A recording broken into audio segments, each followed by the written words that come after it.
Are you a small business owner or entrepreneur and you know that you need email marketing, but when it comes to getting started with email marketing, you feel a little bit overwhelmed and confused as to how to be successful with it? Well, in today's video, we are going over the fundamentals that you need to know to do email marketing well in your business from the stance to the complete. Welcome back to the channel. My name is Brayden McKee and I teach content marketing strategy to small business owners, entrepreneurs, and creators that want to monetize their platform. So if you're ready to learn content marketing strategy, marketing tips, how to get more visibility, and create content that nurtures trust and authority with your future clients and customers, go ahead and hit that subscribe button to learn more.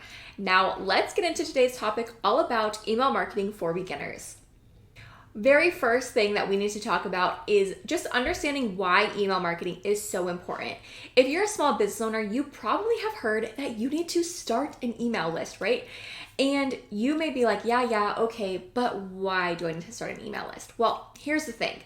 Email is one of the only platforms where you have direct access to your future client, your customer, your leads, where you get to be in their inbox with express permission for them to hear from your business.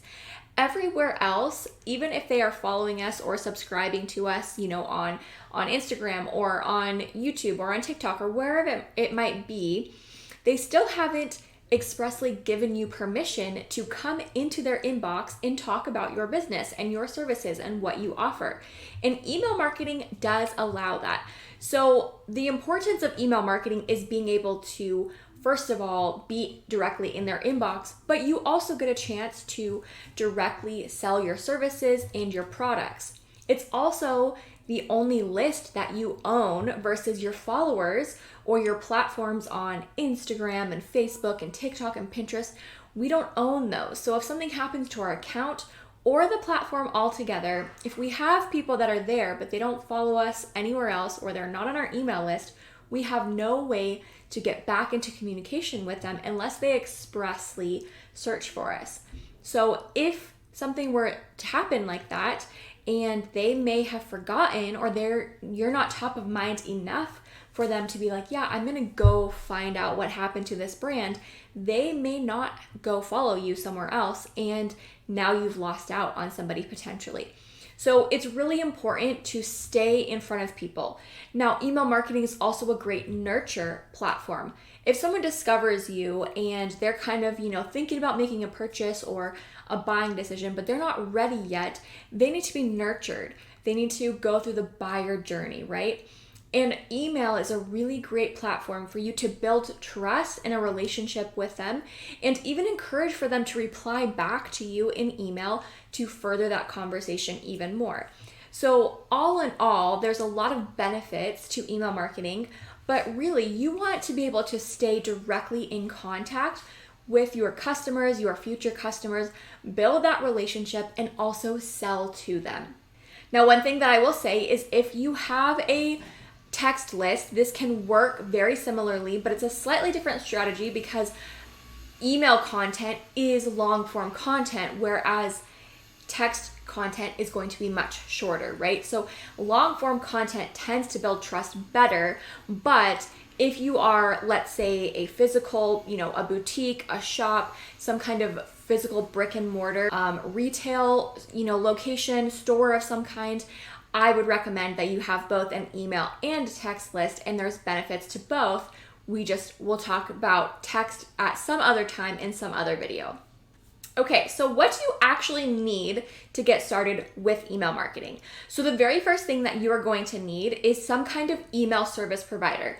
I personally use Flowdesk and I have been using them for a while, but I've used other providers and I've even used my CRM, but I do like to keep my email marketing separate from my CRM just because somebody who may be going through, a transaction with me, or they may be a client or, farther along in that buyer journey, I kind of want to keep the emails that are really nurturing them a little bit separate from my general email marketing strategy. They're just two different components of email marketing. And, for some people, they may not even have a CRM. Their CRM may just be a spreadsheet, and that's okay. But you want some kind of email service provider where you can host your subscribers. You can send emails from the platform. You can create workflows and templates, and also so that you can segment your list. Maybe you have different product or service offerings and you want to kind of segment them based on interest and kind of remember who is interested in what based on those segments in case you want to send a more specific targeted email to some of those segments versus a more general subscriber email, like a newsletter type of email. So again, I use Flowdesk for my email marketing and I really like it. It's very aesthetically pleasing. They have beautiful templates. It's easy to use, and I'm not super techie. I understand content, I understand marketing and marketing platforms, but I'm not super techie, and that's why I really like Flowdesk. I do have a code if you want to try it that's going to give you your first year 50% off, which is great because you really do need to commit to an email marketing strategy for at least 6 to 12 months. But I would say in the background, you really need to commit to email marketing forever. Honestly, that's just my opinion. But if you want to try out Flowdesk, go ahead and go to the link in the description. I'll link that for you guys, and you can get 50% off your very first year with the Flowdesk platform. They have an affiliate program too, which is what that link is. And so if you're looking to add more affiliate links and have that linked on the bottom of your emails for anybody else that might be looking for an email provider, you can get rewarded for having that at the bottom of your emails and earn some, a small fee every time somebody signs up with your affiliate link for the Flowdesk platform. Now, once you have your email list subscriber, the very next thing that you need to get started with email marketing is to have email subscribers. Now, we're going to talk about this a little bit at the end, but you can't just add people randomly to your email list. They do have to opt in to receiving communication from you. So what I like to do, and it's really going to depend on your overall content strategy, but I like to offer, freebies, lead magnets. I call them lead magnets, but basically a, educational PDF kind of resource or something like that where people are willing to give me their name and their email address. In return, I send them an email with that item of value, and now I've added them to my email list, and I can continue to nurture them and educate them through email and then sell. So when I have a new program come out, I have a new digital product, a marketing resource, I can share and sell that in my email marketing, and hopefully that person who signed up will eventually become a client or customer of mine down the road. They may also never become one, but I have the opportunity to continue to nurture them and sell to them over time. So once you have an email list provider, you've got to work on getting subscribers. Okay, so let's chat building up your email list and what that looks like. So like I just said, I like to offer lead magnets, but I'm a service provider / educator. So for me, that works really well. Now for brick and mortar businesses, or maybe you are a product-based shop, something that works really, really well is either a first-time coupon code or a free shipping kind of discount code that you can offer in exchange for growing your email list.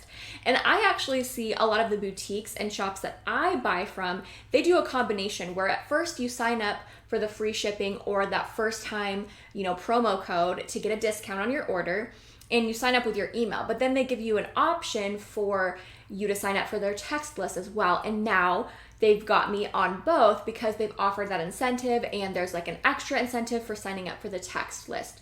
So if you're a product-based or physical-based location, this could be a really good option for you. Now, you could try just offering an opt-in for your email and say, hey, sign up for our weekly newsletter, our monthly newsletter, whatever it might be. And some people may be willing to provide their information to you, but because that is kind of a more outdated strategy, I think you're going to get less subscribers from that. But the people who are willing to just opt into your email newsletters, they may be more of a more engaged lead or client of yours if they're willing to subscribe to your newsletter without having an item of value attached to it. So that is another form of growing your email list. Now, if you are a service provider, or again, you have a physical shop where you are seeing your clients or customers in person, you could offer some kind of loyalty program, or when they become a client of yours, you can route them from your CRM or your booking form or your point of sale system to also stay in touch with them via email marketing if they've provided you with that information. Just again, be careful. You can't just be adding random people's email addresses to your list, because then you're going to get marked as spam.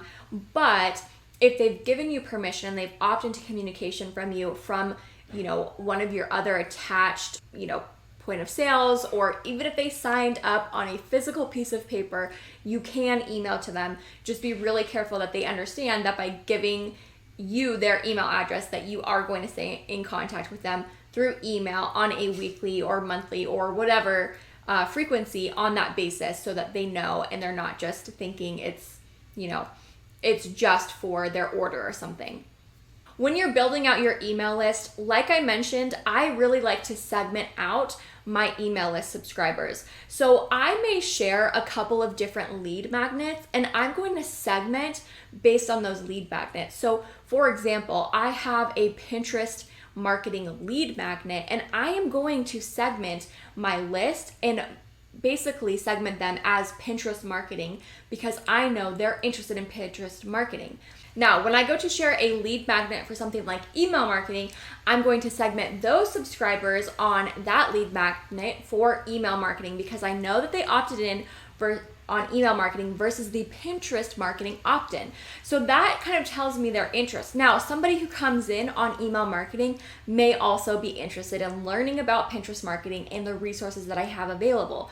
But for somebody who is specifically looking for email marketing, I may create a campaign that is specific to email marketing and what they need to know, and nurture them down the road until they buy a program. Maybe they hire me to do email marketing for them, set up email marketing campaigns, whatever it might be that I'm offering.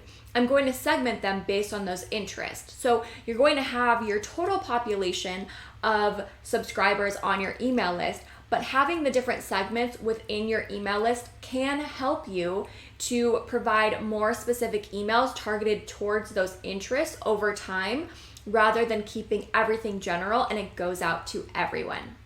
Once you have email list subscribers, or even just one or two, you want to start creating emails. So email marketing in itself, writing the emails, the subject lines, the text within the email is a practice skill. And I will say that the great news is that with email marketing, every single time you go to create an email is a new opportunity, because it's not like somebody who has subscribed, and if they don't unsubscribe, they're still saying they're okay receiving your email. So if you feel like an email didn't perform well, that's okay. You get a new chance every single email, and every new subscriber you have also is a new chance, because they don't know what your past emails are. They haven't seen them.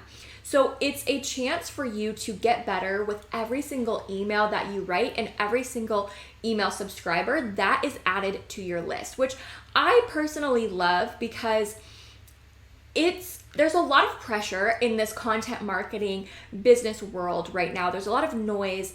And when you are just trying to offer your product or your service to the world, sometimes it can feel a little bit overwhelming, because you're like, gosh, I signed up to sell, my trucker hats, or I signed up to offer personal training services, to help moms get healthy after they have a couple of kids and they feel like they've lost themselves, right?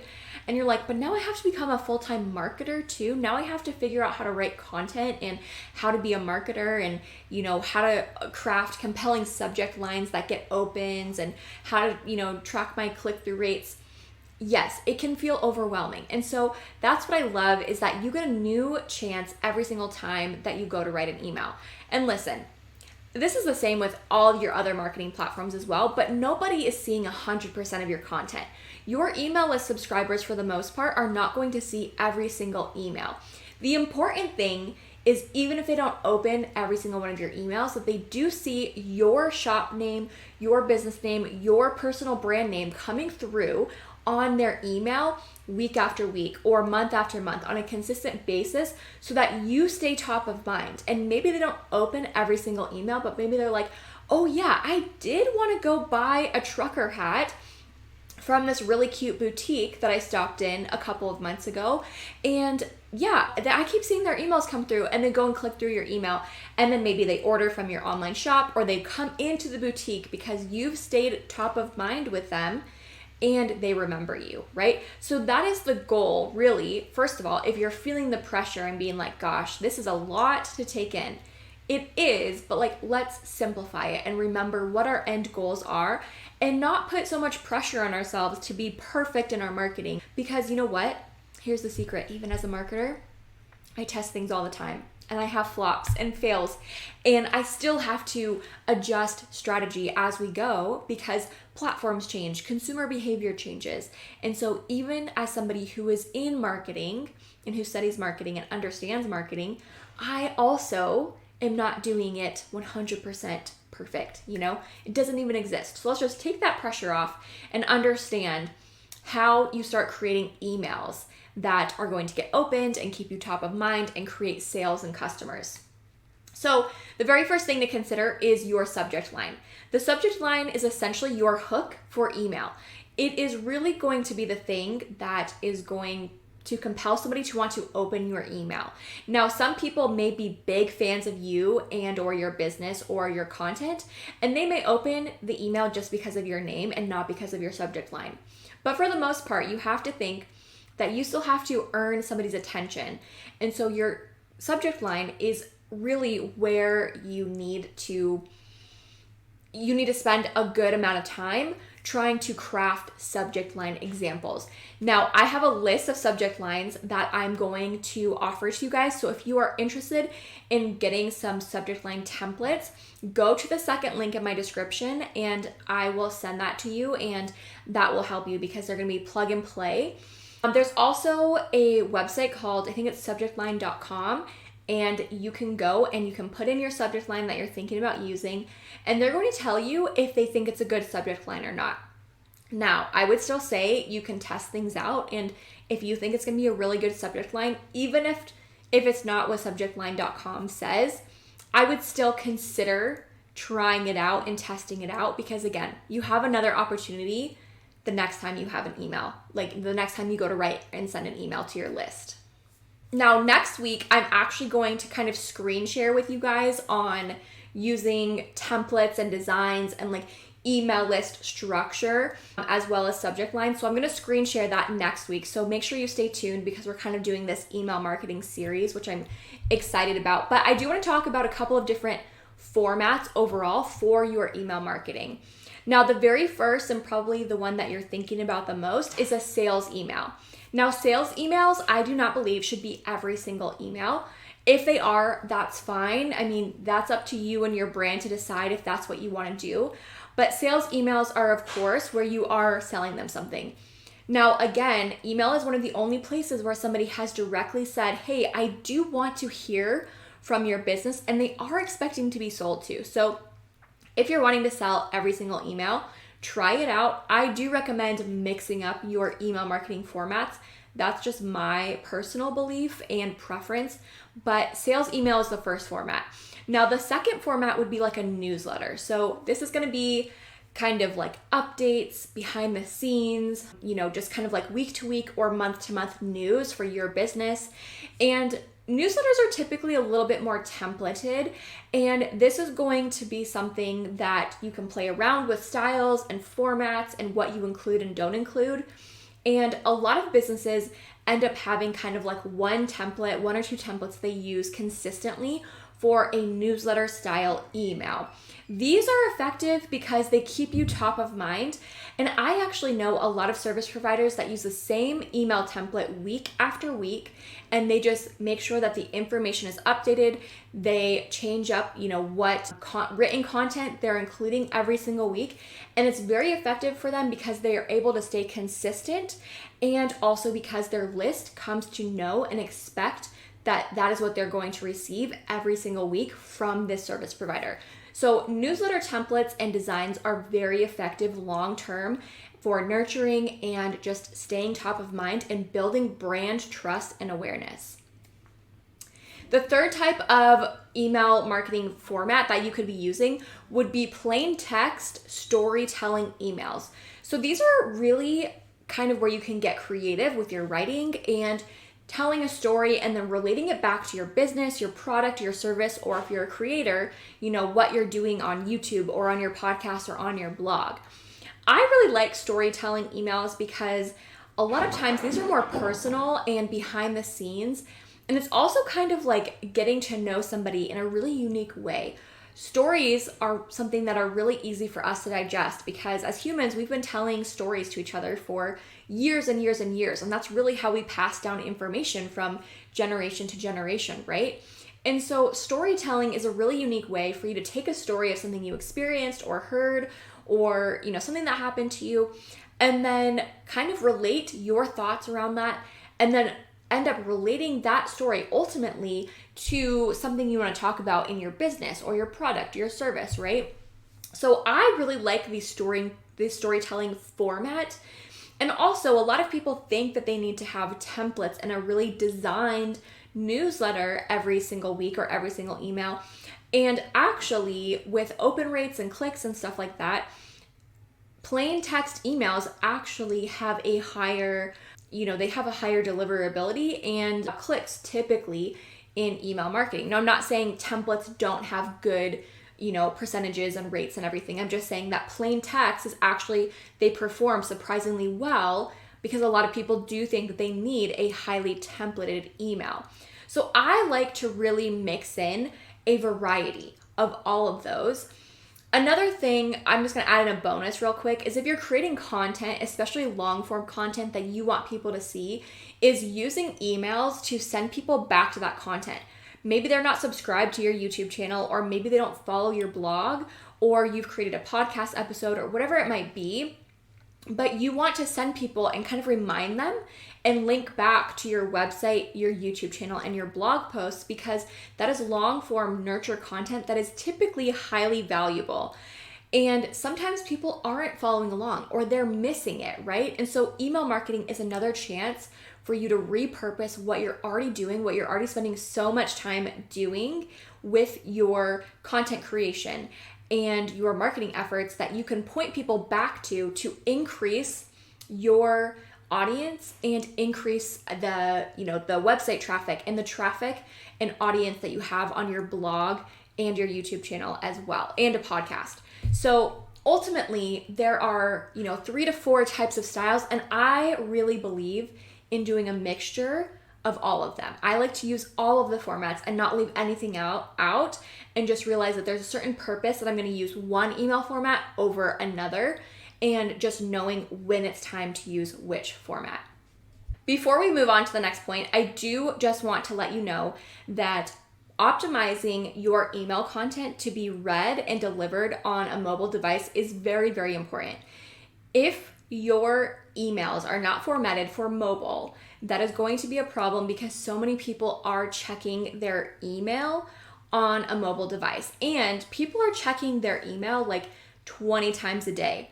And so if you expect that they're only going to read your emails on the computer, you're really not thinking about the user behavior. So you have to have it optimized to be read on their phone, which means that your email service provider should have a way for you to preview and optimize what is written on the computer and have it optimized to be opened and read and viewable on a mobile device. This is going to significantly help your click-through rates and the engagement that you have with your email marketing, because people expect things to be on mobile nowadays.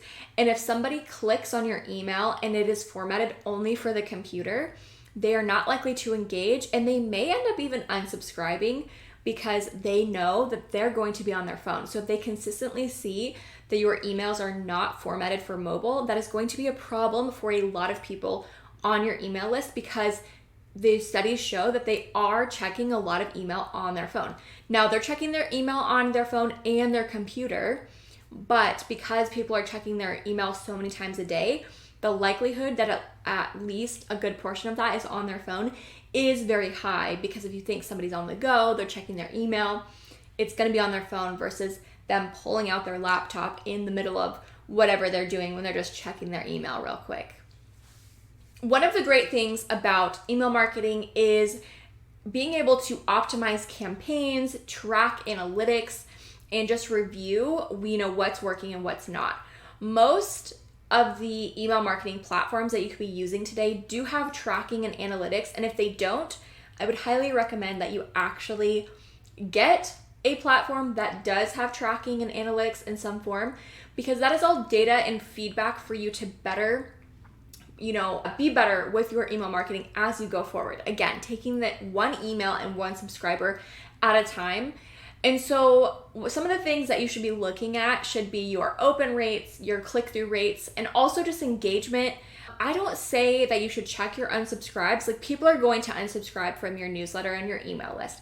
It's just going to happen. And honestly, you want them to unsubscribe if they're not going to become a buyer or a client of yours, because you don't want to waste your time speaking to somebody and pouring effort into them if they know that they're not going to be your client or your customer. So unsubscribes are actually a huge blessing. You just have to really think about it that way up front. But what you really want to do is optimize with the analytics, optimize your campaigns and your sequences. We're going to have to talk about optimizing your campaigns and your sequences, and even just integrating those into your marketing strategy in a whole other video, because it's just a whole topic in itself, and there's a lot that I would want to go into talking about the different types of email sequences and everything. So again, make sure that you subscribe so that you don't miss out on that. But you want to use the analytics and the tracking within your platform just to optimize and continually get better, and to make sure that you are giving yourself and also your list the best opportunity to stay in contact and stay in communication. The thing with email is that you have the best opportunity to convert the sales in those emails. But if you're not optimizing, there of course can be holes. And so you have to just consistently check those analytics and review and continue to see if you can optimize, whether it might be the content itself or the sequences, or maybe it's, the audience and, what your audience is there for versus what you're sending. Use the tracking and the analytics as feedback to continually improve and ultimately improve your sales or your customer. You ultimately just want to spend time focused on reviewing the data and the insights on a consistent basis. That way you can see the trends and what's happening within your email list and their engagement with your email content. And then of course, as time goes on, you can try to optimize for better conversion and client, gaining the clients, having them sign up with you, or even for promoting, your content and seeing what is working the best with your different goals within email marketing. The last thing that I want to talk about is email compliance and best practices when it comes to security and everything like that. So this is really important, is that you want to be making sure that you understand that there's a lot of regulations around email marketing. So one of the biggest things that you need to consider is the CAN-SPAM Act and what that means for protecting the privacy of people's email and just protecting their inboxes and their information. So like I said, you can't just add random people to your newsletter. They have to opt in.